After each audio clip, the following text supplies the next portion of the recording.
Bom dia a todos, sejam bem-vindos à videoconferência da CMAA, Companhia Mineira de Açúcar e Álcool, durante a qual serão comentados os resultados do primeiro semestre da safra 2023-2024, T24. Esse evento está sendo gravado ao vivo e acompanhado de apresentação de slides. Todos os participantes estão conectados apenas com ouvintes, mas não haverá uma sessão de perguntas e respostas ao final do evento. Então, caso queiram fazer uma pergunta ou esclarecer qualquer dúvida, por favor, entre em contato com a área de RI da companhia, enviando um e-mail para ri@cmaa.ind.br. Antes de prosseguir, eu gostaria de esclarecer que eventuais declarações que possam ser feitas durante esta apresentação, relativas às perspectivas dos negócios da companhia, bem como projeções, metas operacionais e financeiras relativas ao seu potencial de crescimento, constituem-se em previsões baseadas nas expectativas da administração. Essas expectativas são altamente dependentes das condições do mercado, assim como do desempenho econômico geral do país e dos mercados internacionais, e, portanto, estão sujeitas a mudanças. Conosco hoje em Uberlândia, no CA, Centro Administrativo da CMAA, estão os senhores Jefferson de Gaspari, CFO da companhia, e Marcos Boita, gerente financeiro. Para dar início à apresentação, eu passo agora a palavra para o Jefferson.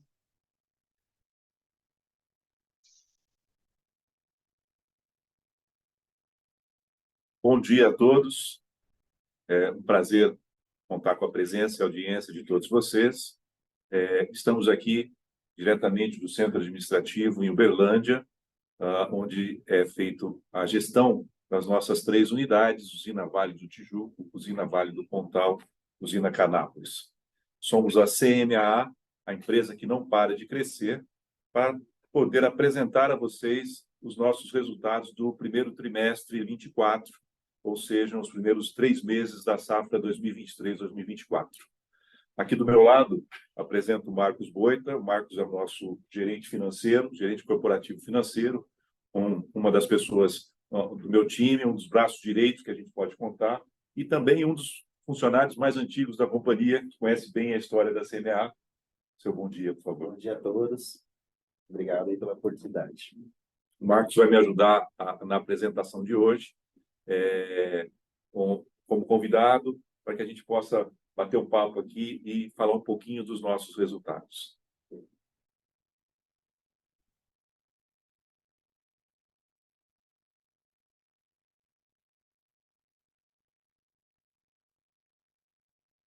Vamos começar falando dos destaques, né, desse primeiro trimestre.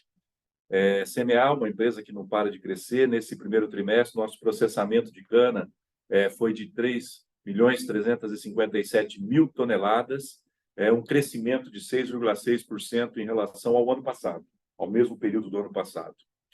A produção nesse período foram 234.000 toneladas de açúcar, quase 1/3 do nosso volume que nós temos como planejamento de produção para esse ano.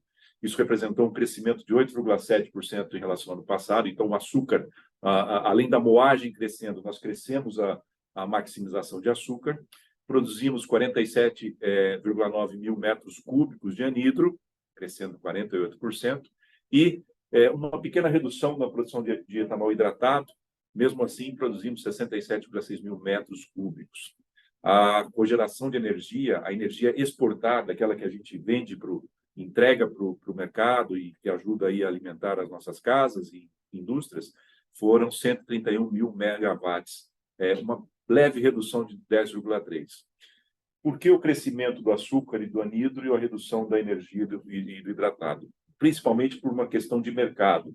Mais adiante eu vou falar um pouquinho do comportamento do mercado de açúcar e de etanol, mas o que a gente tem visto nos últimos anos, nas duas safras anteriores e nessa safra, é que o comportamento mundial dos preços de açúcar tem sido mais remuneradores. O consumo mundial de açúcar tem crescido gradativamente e, com isso, mantendo os preços elevados. No Brasil, desde a safra passada, meados do ano passado, um pouco antes da eleição, as mudanças tributárias E as mudanças que foram feitas, especialmente na política de preço da Petrobras, impactaram um pouco nos consumos de etanol. E aí nós temos um aumento do anidro, que é aquele produto que vai aditivado à gasolina, em detrimento de uma queda no consumo de hidratado, que é o combustível direto nos veículos. Por essa razão, então, nós priorizamos a produção de açúcar e a produção de anidro.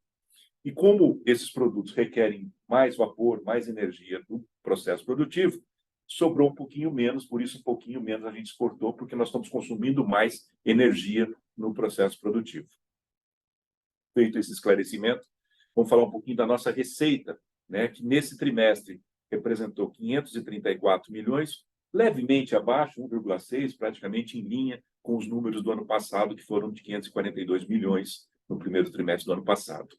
Nosso resultado operacional foi de 60 milhões nesse primeiro trimestre, isso representa uma margem de 11,3%.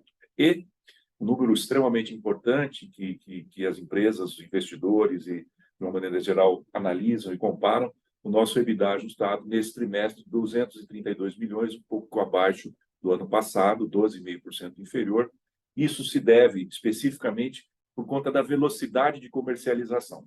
Então, nessa safra, a gente teve uma venda em volumes um pouco menor do que o ano passado, nesse trimestre, portanto, estamos com os nossos estoques mais elevados. E aí, obviamente, nem todo esse estoque se representa nos resultados, apenas a parte vendida. Por isso, nós temos aí uma queda em relação ao ano passado temporal, ou seja, isso tende a se ajustar ao longo da safra e, seguramente, nossa expectativa, pelos nossos planejamentos, nós deveremos, até o final dessa safra, atingir resultados superiores ao ano passado. Falando um pouquinho de mercado, como eu mencionei, queria falar do mercado de açúcar, Marcos, e ouvintes aí, de uma maneira geral. A gente tem, como eu mencionei, preços de açúcar, eles estão favoráveis no mercado a nível mundial, né? A gente tem níveis históricos recordes de reais por tonelada, o preço em real é recorde, nunca na história do Brasil esses preços foram alcançados, 2.600, mas do ponto de vista do preço em dólar, nós estamos falando de 24 centes, era a média de junho, 24 centes ainda não é recorde histórico. Então, você vê que um dos fatores que tem contribuído bastante para que o preço em reais fosse mais alto historicamente tem sido o câmbio, mais do que efetivamente o preço no mercado mundial, que está em patamares favoráveis, mas esse preço já chegou a 30 centes. Então, ainda tem espaço para um crescimento. Então, o que tem favorecido bastante para os resultados das companhias brasileiras tem sido o câmbio, além de um patamar de preço em dólar relativamente favorável. Do outro lado, a gente tem a questão do etanol, que, como eu mencionei, desde meados do ano passado, com proximidade das eleições, com as mudanças que começaram a acontecer, primeiro tributárias, depois, posteriormente, questões de política de preço, isso tem impactado no mercado de etanol. Então, nessa safra, a gente tem visto um comportamento menos favorável do que no anterior. Então, os preços de etanol não têm sido tão bons quanto foram no ano passado. Isso, obviamente, traz aí um ponto de atenção, isso faz-nos olhar com muito mais cuidado para dentro, buscar as possibilidades de otimização de produção de açúcar, buscarmos a otimização de etanol anidro, que tem uma remuneração melhor e, portanto, traz melhores resultados e que, portanto, também está tendo um volume de demanda maior, mas, mesmo assim, a gente observa que nos meses de maio e junho, a demanda volta a se recuperar. Então, a gente vinha em patamares de 2 milhões de litros por mês de consumo no mercado doméstico, ele já voltou para 2.300.000, 2.400.000, ou seja, patamares nos níveis do ano passado. Então, ainda que os preços não tenham reagido, mas a expectativa é que eles voltem a reagir em função do aumento da demanda e mais especificamente, nas últimas semanas, como todos vocês sabem, aí, a elevação do preço da gasolina também traz aí uma expectativa de melhoras de preço, digo, do ponto de vista da companhia, obviamente que inversamente do ponto de vista do consumidor. Tá? Mas do ponto de vista da companhia, nossa expectativa é de uma melhora nos preços de etanol dos níveis que estão atualmente. Olhando para dentro da companhia, Marcos, eu acho importante a gente semear uma empresa que não para de crescer, como eu mencionei, e aí a gente vê aquele aumento de moagem. Então, nós, no primeiro trimestre da safra passada, tínhamos 3.200.000, essa safra 3.400.000. Essa safra a companhia caminha para próximo dos seus 10 milhões de toneladas nas 3 unidades. Então, um grupo bastante robusto e bastante estável, uma moagem relevante no estado, né? Então, e para que a gente possa atingir essa moagem, a gente gradativamente vem fazendo investimentos na companhia, mais adiante vamos falar de CAPEX, mas principalmente, trimestre após trimestre, a gente tem tido um crescimento de moagem para atingirmos aí nossos objetivos de moagem. Essa safra em especial, nós dizemos aqui na companhia e no setor que não há uma safra igual à outra. Isso é um fato, é uma frase comum que o setor utiliza, né? E essa em especial, o que ela traz de diferente é o fato de que ela tem uma produtividade agrícola, ou seja, em TCH, tonelada de cana por hectare, ou seja, no mesmo espaço, um volume de cana maior e uma qualidade da cana melhor, ou seja, um volume de açúcar contido na cana também maior. Isso é raro de acontecer, porque, em geral, quando você tem mais chuvas ou menos chuvas, isso impacta, ora, aumentando a produtividade, mas caindo a quantidade de açúcar. Por quê? Porque a cana cresce, o volume de açúcar aumenta, então você tem menos açúcar por espaço. Então, tendência a diminuir. Ou o inverso, a cana, ela seca, né? ela fica menos pesada, mas com concentração maior de açúcar. O normal acontecer o inverso. Nessa safra em especial, o que a gente tem observado é um fator bastante interessante, onde a gente tem um aumento na tonelada de cana por hectare, uma produtividade maior e um aumento da qualidade da cana, um ATR maior. Então, os nossos gráficos, vejam na Vale do Tijuco, um grande destoamento do ATR, que nós tínhamos aí no ano passado 127, estamos a 129 nesse trimestre. Vale do Pontal, a UVP, de 126 para 127. Na Canápolis é um pouquinho diferente, eu já explico por quê. Tá? Mas no consolidado, a gente tem 127 para 128,1. E por que a Canápolis é um pouco diferente? A Canápolis é a nossa empresa mais nova, ela começou a operar em 2020, ela ainda não tem um ciclo todo fechado de 5 anos, que é a média que você tem de safra. Então, o que está acontecendo na Canápolis? Nós estamos já com o canavial formado, mas ano após ano ele está ficando um pouquinho mais velho. Então, esse um pouquinho mais velho faz com que você tenha algumas oscilações. Por essa razão, essa leve queda. E quando a gente olha o TCH, que é a quantidade de cana no mesmo espaço, né? Você também tem na Tijuca um crescimento de 89 para 97, na Pontal de 77 para 85, na Canápolis uma leve queda, 98,9 para 97,4, e no consolidado da companhia, crescente. Então, nós estamos subindo de 127 para 128,1 quilos de ATR, de 88 para 95 toneladas de cana por hectare. Então, esse é um dos fatores diferentes dessa safra, torna uma safra diferente das outras, né? E esses dois fatores consolidados nos trazem aí a expectativa de um volume maior de produção, um volume maior de cana-de-açúcar e, portanto, de produto final, por conta da qualidade da cana.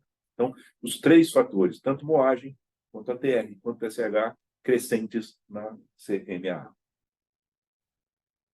Isso tudo transformado em produto final, a gente tem, no primeiro trimestre, a produção de açúcar crescendo 8,7%, a de energia, como eu mencionei nos destaques iniciais, reduzindo um pouco, em função da estratégia da companhia de priorizar a produção de açúcar e o etanol anidro, que, portanto, consomem e precisam de mais vapor, e aí o vapor excedente, que é produzido energia, ele passa a ser um pouquinho menor, então uma leve queda, mas nada que comprometa os resultados da companhia, porque como nós estamos vivendo períodos em que o balanço hídrico do Brasil ele está favorável, o custo da energia, o preço da energia está mais baixo, então deixar de vender energia, obviamente, representa uma queda na receita, mas com os preços nos níveis baixos atuais, esse impacto é menor no nosso caso.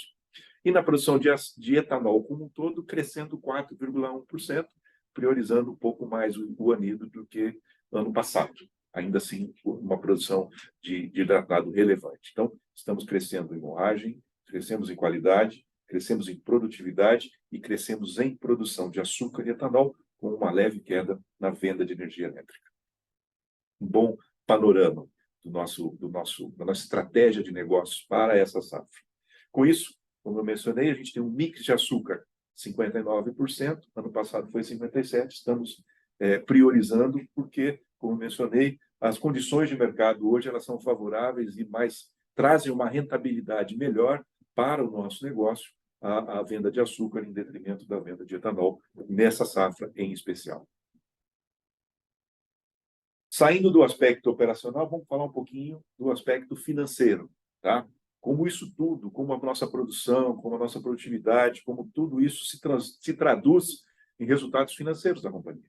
Isso acho que é importante, isso é o que o nosso investidor, as pessoas que acreditam na companhia, é o que o nosso acionista, os nossos parceiros esperam conhecer. Então, vamos falar um pouquinho do nosso desempenho financeiro nesse primeiro trimestre da safra 23-24.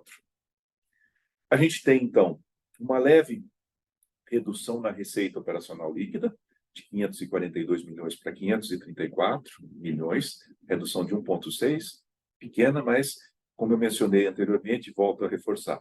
Isso se dá pela velocidade de comercialização. Quando você tem você vende mais rápido ou mais lento, isso afeta o nosso resultado. Nesse trimestre, nós vendemos um pouco mais lento do que o ano passado, no entanto, esse produto está no nosso estoque e será comercializado. Então, nos próximos trimestres, isso tende a se equilibrar e a superar. E por que isso?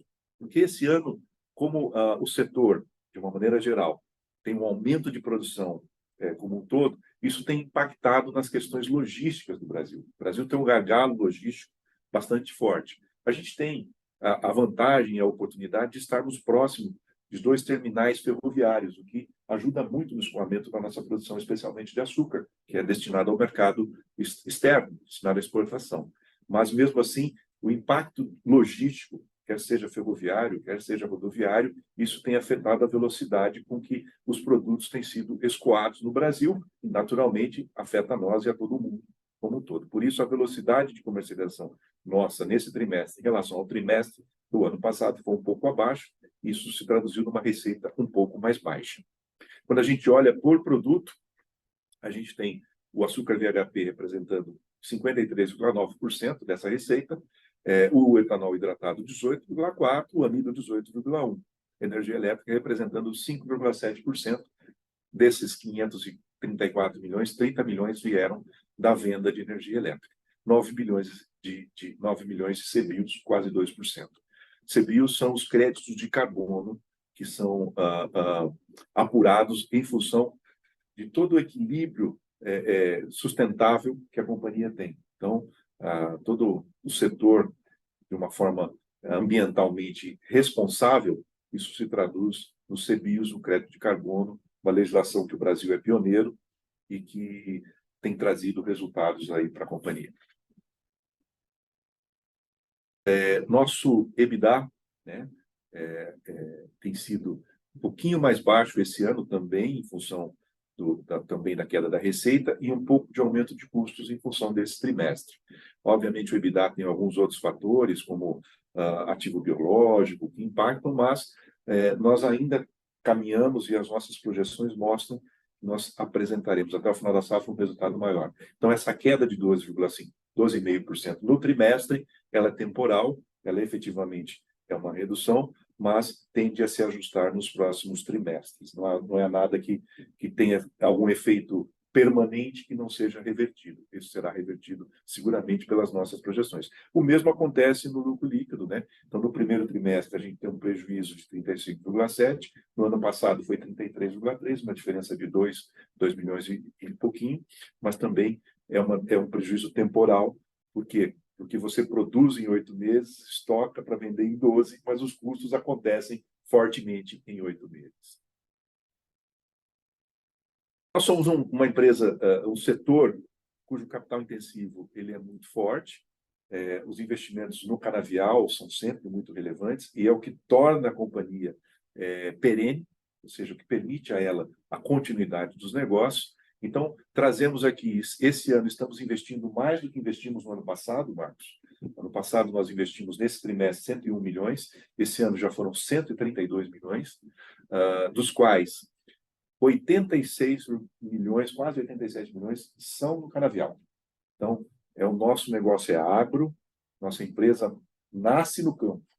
Ela termina no porto, ela termina nos nossos carros, combustível, ela termina nas nossas casas, na tomada de luz. Mas ela nasce no campo. E uma empresa que nasce no campo precisa investir no campo. Temos os investimentos fortes em tecnologia, temos monitoramento, temos cuidado, campanha de prevenção de combate a incêndios, eu acho que você vai falar um pouco depois. Então, sim, dos 132 milhões, 87 milhões investidos em agro, no canavial. Plantio de expansão, plantio de renovação, compra de suqueira e ativo biológico. Além disso, a gente tem investimentos industriais, em equipamentos, investimentos agrícolas.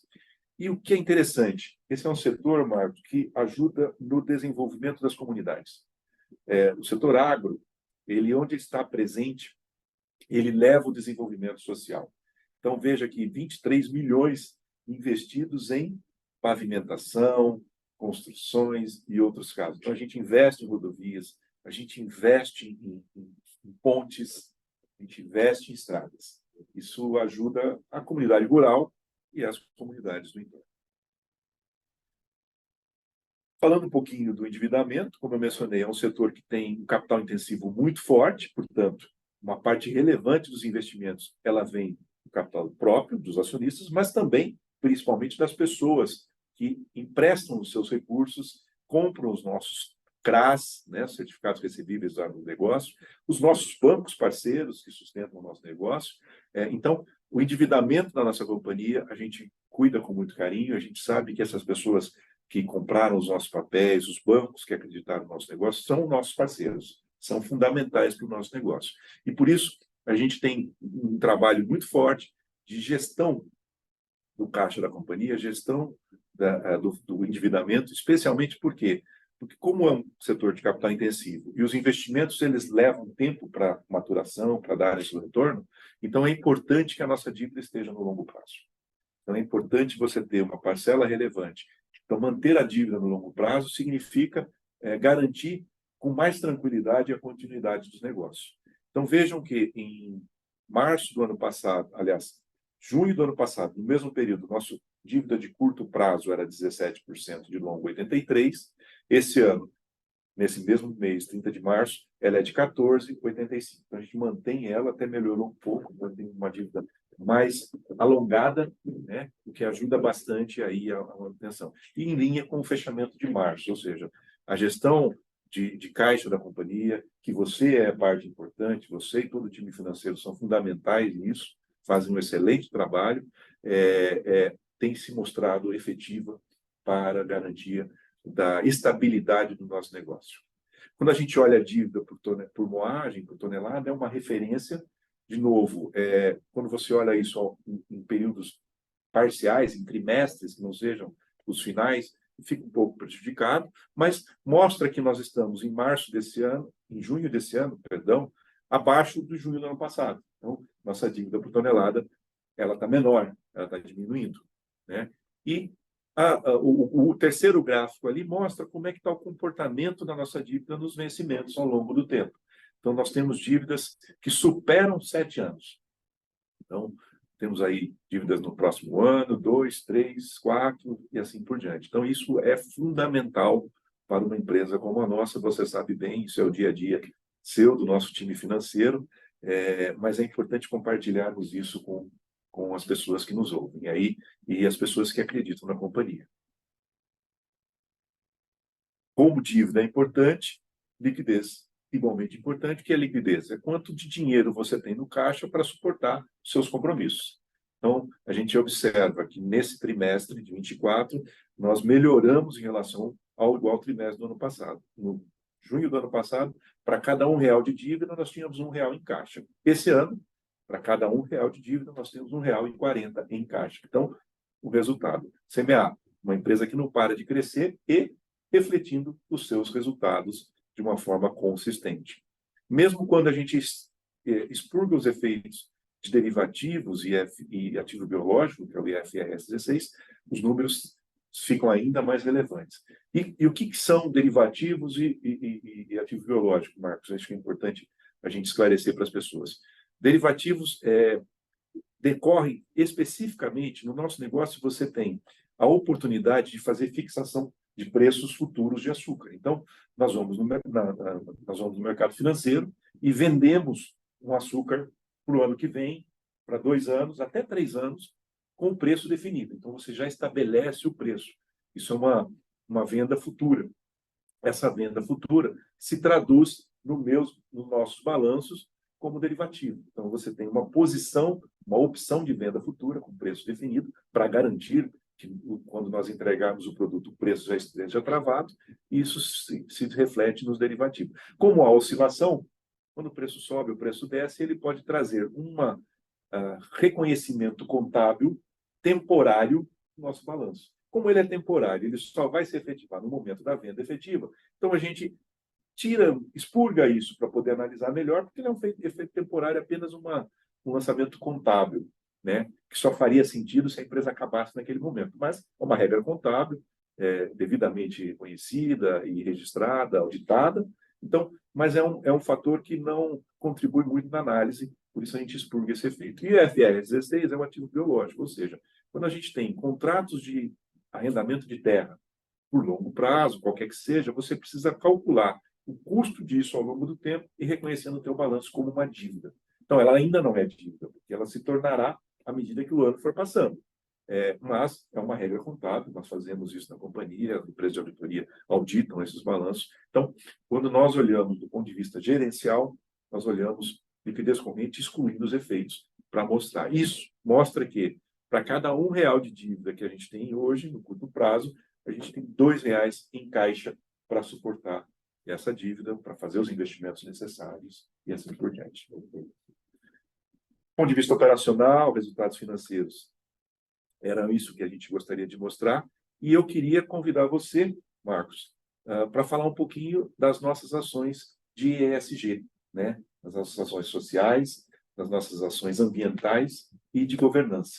A palavra é sua. Perfeito, Jefferson, obrigado. E, adicionalmente, as informações de mercado, aos números financeiros, uma pauta que é muito frequente e relevante para a companhia em todos os calls trimestrais, é o ESG. Nós trazemos para vocês, a cada trimestre, aquelas ações que foram inseridas e ou aprimoradas na companhia, né, no último período, e com certeza trouxeram um impacto bastante positivo, tanto para o ambiente quanto para toda aquela comunidade que está inserida nele. Começamos pela comercialização dos CBIOS, que, decorrente das usinas possuírem a certificação Renovabil, nós emitimos aqueles créditos de descarbonização de biocombustíveis, que atesta a nossa contribuição na mitigação dos efeitos climáticos, como você mesmo contextualizou anteriormente. E está relacionado diretamente na nossa venda e comercialização do etanol produzido na substituição do combustível fóssil.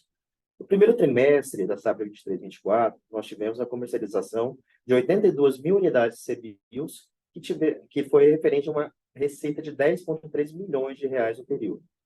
Quando nós comparamos com o mesmo período da safra passada, nós verificamos que tem uma queda de aproximadamente R$ 6 milhões, porém essa queda, Jefferson, está ligada diretamente ao menor volume de CBIOS comercializados nesse período, que, por sua vez, está relacionado ao menor volume também de etanol comercializado, e como você também contextualizou anteriormente, por uma estratégia comercial, nós priorizamos nesse trimestre a comercialização do açúcar e a estocagem do produto do etanol. Então, certamente, nos próximos meses, durante o mês da safra, a gente vai recuperar essa receita com essa venda do produto. E ainda em linha com as mudanças climáticas, né, uma pauta que a gente traz com bastante evolução nesse primeiro trimestre da safra 23/24 é o Programa de Prevenção e Combate e Controle dos Incêndios Rurais. Como nós chegamos num período de safra um pouco mais seco, que envolve entre os meses de julho, agosto e setembro, a companhia já há 3 anos desenvolve ações de conscientização das comunidades, produtores rurais, fornecedores, demais stakeholders, crianças, da conscientização do controle e mitigação dos incêndios rurais. Pelo fato de já termos há 3 anos com esse programa, nós já conseguimos impactos bastante positivos na redução de até 70% dos incidentes de incêndio. São números bastante relevantes. Eu vi também que nós tivemos aí, o Globo Rural fez uma matéria. Sim, sim. Inclusive, a gente disponibiliza para vocês um link aqui que vocês podem estar acessando com o seu celular, no QR Code que está disponibilizado. É uma matéria completa do programa Globo Rural, no qual ele visitou as instalações da nossa unidade Vale do Tijuco. Nós podemos apresentar o programa, todo o nosso sistema de monitoramento de combate ao incêndio, onde a gente investe em tecnologia e todos os esforços para fazer esse monitoramento. E com grande relevância, Jefferson, no trimestre, a gente fez um workshop bastante expressivo, teve a presença de mais de 200 pessoas presentes, mais de 15 municípios engajados, muita ênfase na conscientização através de redes sociais, vinculação de reportagens, rádio, outdoors, plotagem de automóveis, distribuição de mais de 4.500 cartilhas referente ao programa. Contou com a participação da Polícia Militar, Corpo de Bombeiros, sindicatos rurais, e assim teve um grande impacto, um grande engajamento. Acho importante você trazer esse tema, Marcos, porque ainda as pessoas mais antigas têm ainda um preconceito que elas se lembram do período em que a cana era queimada, né? E a gente faz esse esclarecimento. Hoje o setor não queima mais cana, pelo contrário, a queima é prejudicial ao processo produtivo, né? Então, o setor hoje estimula que não seja queimado, que os incêndios não aconteçam. Ele é prejudicial, ele faz com que a fauna e a flora sejam prejudicadas, ele faz com que o próprio produto seja prejudicado, né? E no passado, os mais antigos viveram, as usinas antigas, elas tinham esse conceito, por quê? Porque a colheita era feita manual. E aí, como as pessoas precisavam entrar para cortar a cana, a queima ajudava a diminuir um pouco aquela palha para não machucá-las. Hoje, 100% da nossa colheita é mecânica. 100% do nosso plantio é mecânico. Então, não faz nenhum sentido, muito pelo contrário, é prejudicial. Então, é importante vocês, pessoas, ajudem a difundir, divulgar. A queima hoje é criminosa. Ela se dá, as usinas não fazem queima, nenhuma usina mais faz isso. Nós preservamos o meio ambiente, cuidamos disso, e já há muito tempo. A CMA nunca queimou. Desde a sua fundação, ela já nasceu num processo 100% automatizado, 100% de colheita automatizada. Por fim, a gente acredita que a melhor forma de você combater o fogo é através da conscientização, da prevenção e do monitoramento. A gente dá muita ênfase nesse tema. Falando agora um pouquinho do desenvolvimento, relacionamento e engajamento das comunidades locais, onde a companhia tem atuação. Jefferson, no primeiro trimestre da safra 23/24, nós tivemos grandes ênfase em 4 programas. Tivemos outros programas também, mas a gente trouxe aqui destaque para 4 programas que foram desenvolvidos e aprimorados, né? O primeiro deles sendo o Cinema na Roça, é um programa que é desenvolvido nas comunidades rurais, onde nós trazemos a oportunidade dessas comunidades terem uma experiência de ter o cinema do lado de casa. A gente fornece toda aquela estrutura relacionada aos painéis de LED, sistemas audiovisuais, onde a gente permite para aquela comunidade estar tendo a oportunidade de estar no cinema. Lógico que a experiência para ser completa não pode faltar pipoca, o cachorro-quente, o guaraná, o refrigerante, além das criançadas também terem disponibilidade de estarem brincando ao redor ali com estruturas de brinquedos infláveis, pula-pula, monitores. Esse programa, Jefferson, é desenvolvido em conjunto com a Polícia Ambiental Militar. A gente, no início de cada programa, a Polícia Ambiental faz palestras, traz desenhos voltados à sustentabilidade. Nesse ano nesse primeiro trimestre, foi desenvolvido na cidade de Limeira do Oeste, na zona rural, e teve a participação de mais de 130 pessoas, entre adultos e crianças. Muito legal, porque muitas cidades de Limeira do Oeste não tem um cinema, assim, né? Salvo engano, arrisco dizer que nem a cidade maior próxima deve ter. Mas, enfim, você levar essa oportunidade da cultura, do lazer e, principalmente, da conscientização. Conscientização quanto ao meio ambiente, conscientização quanto ao respeito à natureza, né, Marcos? Isso é importante. Exatamente. Um outro programa é a Escola Verde. Esse programa ele é realizado numa escola situada na zona rural da cidade de Limeira do Oeste. Ele atende mais de 130 crianças.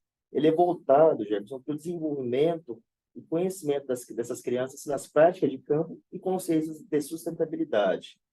Nessa escola é desenvolvido hortaliças, onde a CMA fornece os insumos, adubos, conhecimento agronômico, todas as mudas, sementes, para o desenvolvimento das hortaliças. E esses produtos que são gerados na hortaliça, eles fornecem alimentação para as crianças nas escolas e também para aquela comunidade, o excedente é fornecido também para aquela comunidade que está situada ao redor da escola.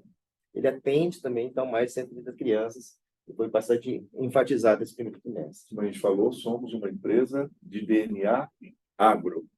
E com o agro, difundimos, divulgamos, compartilhamos e ensinamos as pessoas a cultivarem, a cuidarem da natureza e a cultivarem seus alimentos de forma sustentável, de forma ecológica, né? Isso é fundamental, porque você está formando futuros cidadãos, né, que aprendem desde pequeno esse ofício e essa oportunidade de conviver com a natureza, de produzir seus alimentos, de entender o agro como um todo. Isso é fundamental.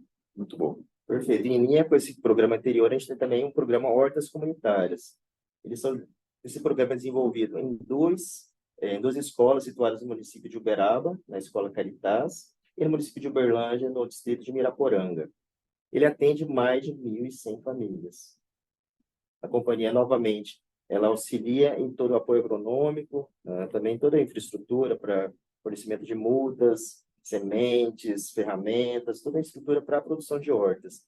E, além de fornecer também a merenda para essas escolas onde elas estão situadas, ela tem também uma outra forma também de fornecimento para essas 1.100 famílias que estão associadas. Ela, através de um outro programa de socioambiental também que a companhia desenvolve, que é o Graninha Verde, ela permite para as crianças estarem utilizando, através da troca de recicláveis, estarem adquirindo uma graninha verde. É um dinheiro ecológico que permite elas estarem fazendo a aquisição daqueles produtos gerados nas hortas e estarem levando para as famílias. Que legal, né? São projetos simples, mas ao mesmo tempo importantíssimos. E você falou, estamos lá em Limeira do Oeste, numa cidade menor, mas também estamos em Uberaba e Uberlândia, duas cidades relativamente grandes, ou seja, não importa onde nós estamos presentes, atuantes e levando essa consciência. Projetos que trabalho de formiguinha, né? Mas um trabalho muito bem feito e louvável, que a gente fica muito, muito feliz de poder compartilhar e contar essa história para todo mundo, né? Sim, e o último programa que a gente gostaria de trazer para vocês é o Kit Escolar e Patrulheiro Mirim. É um programa que ele é voltado para o acompanhamento de crianças e adolescentes com um nível de vulnerabilidade social. 30% dessas vagas, Jefferson, do programa são destinadas para aquelas indicadas pelo poder público. Nesse primeiro trimestre, nós tivemos ações no município de Ituiutaba e Canápolis, e ele foi voltado para a distribuição de kits escolares. É a mochila, é o caderno, todo aquele aparato e materiais necessários para os estudantes estarem podendo estar indo para a escola e utilizando. Esse já tem um outro conceito, mas ele tem um conceito de cuidar da sociedade, das famílias em situação de vulnerabilidade, né, Marcos? Sim. Então, famílias carentes, famílias que têm alguma dificuldade, você cuidar das crianças, você zelar, isso é muito legal. O que eu acho bacana e queria convidar a todos aí as nossas redes sociais, Sim. Instagram, Facebook, LinkedIn, YouTube. Se vocês consultarem, buscarem a CMAA, uma empresa que não para de crescer, vocês olharem lá, vocês vão encontrar alguns vídeos, vão encontrar essas histórias. Isso é muito bacana, estão todos convidados a isso. Marcos, muito obrigado aí pela contribuição, por ter trazido esse tema para a gente, né? E, pessoal, mais uma vez agradecer a presença de todos, né? Acho que CMAA, uma empresa que não para de crescer, nós temos sempre esse cuidado de mostrar números, resultados, produção financeira, mas também, igualmente importantes, cuidados sociais, cuidados ambientais e governança. Então, nossa empresa preza, nós somos uma empresa que nasce do agro, tem DNA agro e que entrega para as comunidades açúcar, etanol, energia e responsabilidade social, ambiental, de uma forma muito, muito presente. Então, nosso muito obrigado. Obrigado, Marcos. Obrigado a todos pela audiência. Foi um prazer estar aqui com vocês. Dúvidas, eventualmente perguntas que gostariam de fazer, fiquem à vontade. É só encaminhar para o nosso e-mail ri@cmaa.ind.br. Ou pode usar também o meu e-mail jeffersondegasper@cma.ind.br. Nosso muito obrigado, bom dia a todos. Um abraço, fiquem com Deus. Obrigado. Encerramos, então, aqui a videoconferência da CMAA, lembrando que a área de RI da companhia está à inteira disposição para esclarecer quaisquer dúvidas. Então, o e-mail é ri cmaa.ind.br. Bom dia a todos.